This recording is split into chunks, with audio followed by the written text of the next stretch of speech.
আসসালামু আলাইকুম প্রিয় দর্শক, সবাই কেমন আছেন? আলহামদুলিল্লাহ ভালো আছেন, আমিও আলহামদুলিল্লাহ ভালো আছি। তো দীর্ঘ কয়েকদিন আগে এই গরুগুলার ভিডিও দেওয়া হয়েছিল। তো আমার এই সেটে বর্তমান 3টা গরু হয়েছে। তো কুরবানির আগ পর্যন্ত আর গরু কিনা হবে না, ইনশাল্লাহ কুরবানির পর আবার গরু কিনবো ইনশাল্লাহ।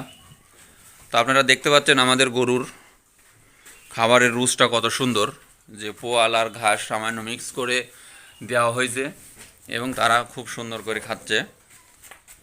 তো এর আগে আপনাদের দেখাইছিলাম যে গরুগুলা খুব অল্প মূল্যে কেনা হয়েছিল এবং ইনশাল্লাহ আপনারা দেখতে পাচ্ছেন যে সামান্য পরিমাণ খাদ্য খেয়ে গরুগুলা দেখেন ইনশাল্লাহ অনেকটা কুরবানির উপযুক্ত তৈরি করা হচ্ছে।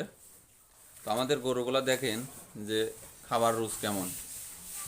তো আপনাদের এর আগের ভিডিওতে দেখাইছিলাম যে আমরা মূলত ব্যবহার করি জাইমোভেট।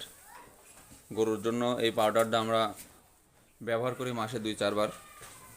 তো আপনারা চাইলেও ব্যবহার করতে পারেন, যে কোনো পাউডার, যে কোনো কোম্পানির পাউডার ব্যবহার করলেই হবে, কিন্তু আমাদের কাছে বেটার মনে হয় জাইমোভেট। তো আমরা এটা ব্যবহার করি। তো ইনশাল্লাহ আমাদের গরুগুলার গ্রোথ দেখতে পাচ্ছেন যে কত সুন্দর, 2 মাসের মধ্যেই ইনশাল্লাহ হয়ে গেছে। তো আর মাত্র 2 থেকে আড়াই মাস আছে। ইনশাল্লাহ আপনাদের আপডেট ভিডিও দেবো অবশ্যই। তো আপনারা আমাদের পাশে থাকবেন এবং আমাদের ইউটিউব চ্যানেলে অবশ্যই সাবস্ক্রাইব করে দিবেন। আসসালামু আলাইকুম রহমতুল্লাহ।